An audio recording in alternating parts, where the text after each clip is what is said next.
Welcome to Mr. Giant Reacts and Ting and Ting and Ting. I'm Mr. Giant, and this one we're going to look at is why Canada wouldn't be able to receive so many immigrants any longer.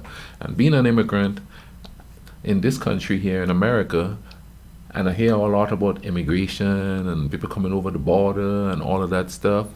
I want to see what's going on with other countries and their immigration issues. In this case, we're going to look at Canada, okay? Let's go ahead on YouTube and simmer and see what the situation is here.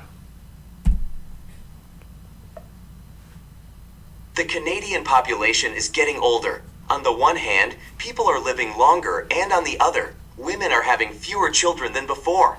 Life expectancy at birth in Canada is 82 years, one of the highest in the world. And the fertility rate has fallen to 1.5 children per woman. In 1960, it was 3.8. So Canada wants more people to compensate for its aging population. In fact, in 2016, a government report was published proposing the goal of reaching a population of 100 million by the year 2100. That is, almost tripling the current population of 38 million. This is why Canada has one of the most ambitious immigration programs in the world. For example, in 2022, it welcomed more than 437,000 new immigrants, the highest number in 1 year in Canada's history. So the questions are, why Canada really wants 100 million people? But why is it not sustainable to continue to welcome so many immigrants? In addition to needing new labor to replace those who are retiring and to compensate for the low number of new babies being born, Canada wants to attract millions more immigrants because it wants to populate in the long term the 3 northern provinces of the country, which occupy almost 40% of the territory, but are only inhabited by about 115,000 people. Wow. Very few inhabitants to protect, exploit, and control this part of the country. It is estimated that 22% of the unexploited hydrocarbon reserves are located in the Arctic, that is, the northern border of the country. And as this area is melting, opportunities are being created to establish new shipping routes and exploit resources such as oil and gas. So populating Canada's north to take advantage of the economic, tourism, and commercial potential of this region is one of the government's objectives in welcoming so many immigrants. However, there is a key reason to think that it will not be able to sustain the pace of immigrants that are arriving annually to the country. The reason is the following. Most arriving and forthcoming immigrants do not choose to live in Canada's cold and uninhabited north, but in the south, close to the United States, where the majority of the population lives. 60% of Canadians live in just 2 provinces, Ontario and Quebec. No, I can understand that. I mean, because most of the immigration is probably coming from the hotter climates, and they don't want to go live out there in the frozen tundra.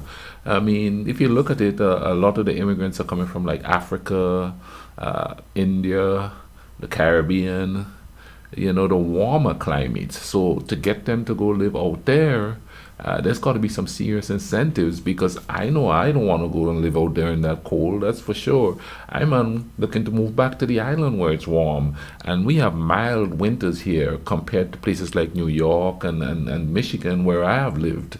So, I guess the problem they're going to have is to get people who want to migrate to there or immigrate to Canada and go live in the cold, because most of the warm countries is where most of the immigrants who actually is looking forward to a better life, they're coming from warmer climates, if you really pay attention, you know what I mean? Because Europeans immigrate too, but a lot of them don't really need to, because they have the same sort of economy and lifestyle as Canada do, you know what I mean? And it's cold where they are. They don't want to go to colder if they could stay at home and live a pretty normal life, a pretty satisfying life per se. I'm not saying everybody is, but you know what I mean, what I'm trying to say. But whereas you get people in Central and South America and Africa, where the economy is a bust, so they're looking for a better life. So to leave one set of hardships and to go live in colder temperatures, which would be a hardship for people like me coming from the warmer climates, it's going to be hard to get people to migrate there. And they migrate to the bigger cities. No, what the government may have to do is to find incentives, and I've heard certain incentives that they are giving, like free land and stuff in the northern area. Correct me if I'm wrong, Canadian peeps. Tell me if I'm wrong, but it's going to be hard, unless there's some really cushy incentives to move there. Let's keep going, yeah. So, it is to be expected that new immigrants will arrive where there are job opportunities, better quality of life, and where they may have some connections, that is, in cities like Toronto, Montreal, and Vancouver. And this presents a problem because there is not enough housing to provide for so many incoming immigrants. In other words, this sudden population growth is going at a much faster pace than housing construction. This has caused housing rents to rise to levels that exceed what most immigrants can afford. An estimated one-third of immigrants settle in Toronto, the country's largest metropolitan area with 6.2 million residents, and annual rent increases in this city range from 10 to 26%. Ooh.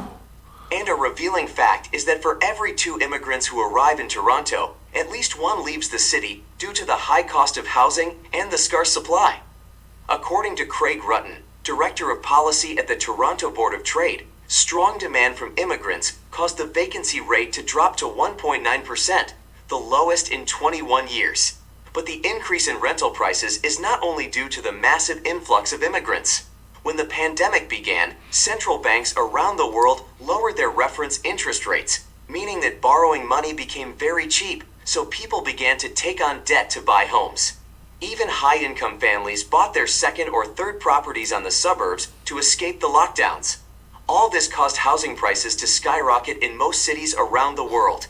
In Canada, specifically in 2022, buying a home has not been this difficult and expensive for over 40 years, since the housing bubble of 1981.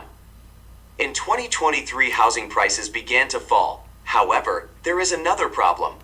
Due to high inflation rates, the Canadian Central Bank quickly raised its interest rates to 4.5%, the highest level in the last 15 years. Consequently, the cost of borrowing to buy a property has also increased, which continues to make home ownership unaffordable for many Canadians. And this forces them to stay longer paying rent rather than buying a home. So, in a few words, the high number of immigrants arriving annually is putting pressure on rental prices, and the high interest rates for borrowing is forcing Canadians who wanted to buy to stay longer in the rental market, which puts even more pressure on rising prices. Due to this situation, the Canadian government issued a law in early 2023 that bans foreigners from buying residential properties in the country for 2 years. Those who Wow. violate this law face a fine of $10,000. The idea is that by banning foreigners from buying housing, demand will decrease, and therefore prices will decrease. This stated Canada's Minister of Housing and Diversity and Inclusion. Through this legislation, we're taking action to ensure that housing is owned by Canadians. We will continue to do whatever we can to ensure that all residents of this country have a home that is affordable and that meets their needs. No, that might seem kind of drastic, and some people are going to say, "Oh, that's discrimination." But you have to take care of your own people first before you take care of immigrants coming in. And this is an immigrant talk, and I totally understand why a law like that would be passed. No, here people just don't want different, because they complain about here, especially where I live. Oh, these immigrants, they're taking the jobs and stuff. But when you really look at the jobs that the immigrants are taking, the Americans don't really want to do the job, and that's a fact. You know what I mean? There's no two ways about it. But doing something like that so that their own people could own homes, that's understandable.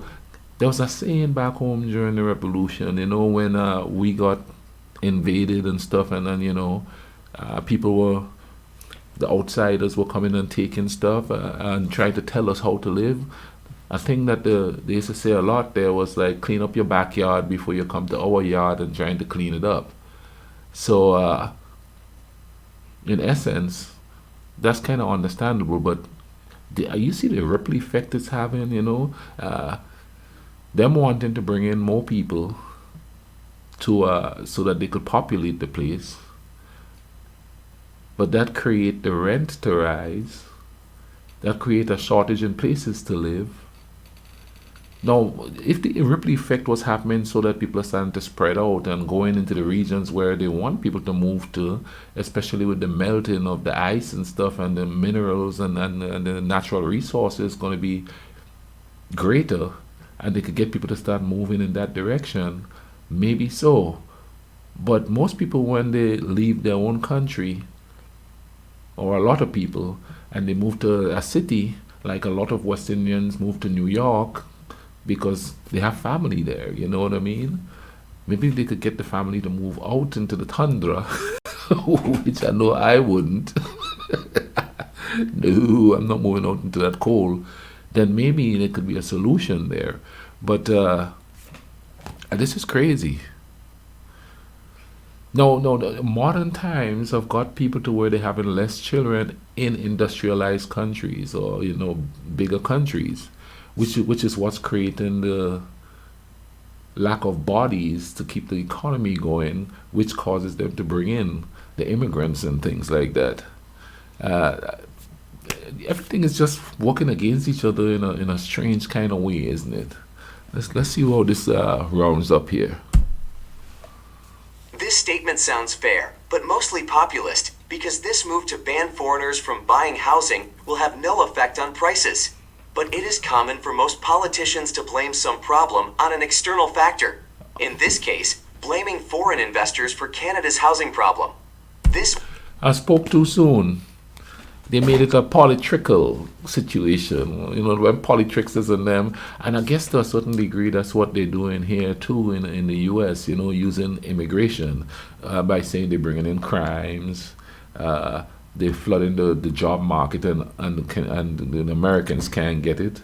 Just things like that. And they're using that to keep getting elected. The question is, are they using that to get elected, lining their own pockets, taking care of their own people, especially when it gets to a position where they think they can't really solve the situation? They're going to start taking care of their own, which means family, friends, and then the people are left to sort of, not in essence suffer, but to deal with the rat race themselves, Wow, this is crazy.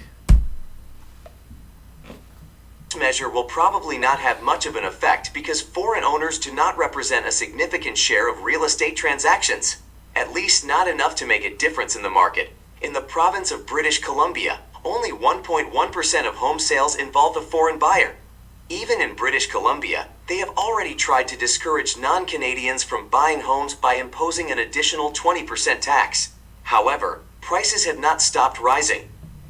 A real solution lies in increasing the supply of housing, which means building more. But since this is a much more difficult issue to address, the government prefers to emphasize such restrictions on foreign investors. What a measure like this can do is cause uncertainty among investors for fear that a stronger measure will be taken in the future. Therefore, if Canada wants to attract millions of immigrants, it would have to be consistent and create laws, not to restrict demand, but to increase the supply of housing. That is, to promote the construction of new units. However, this is a complex issue because there are restrictive zoning regulations in large cities that limit construction. But if the problem is not addressed, new immigrants will not be able to afford the rising costs of housing and will end up leaving the country. Thank you for watching. See you in the next video. Wow, no, that's a conundrum. That's a conundrum there. You could say, hey, why don't Canadians have more kids? Comment down below, man. Tell me what you all think about this. I'd love to hear all y'all's reactions to this, my Canadian peeps. And of course, this is a situation worldwide. So if you're in Britain, if you're in wherever you are, watching this video and thing, comment down below. Tell me what you think. You know what I mean? And let's look at it more from an economic standpoint than a cultural standpoint. What do they call it here? Culture wars. Culture wars don't solve nothing. It just creates animosity between people, and even animosity between people who think alike. You understand what I'm saying?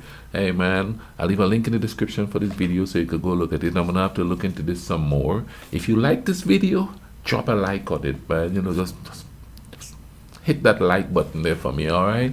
And at some point we all gonna have to live together because everything is gonna be everything like they say. You all take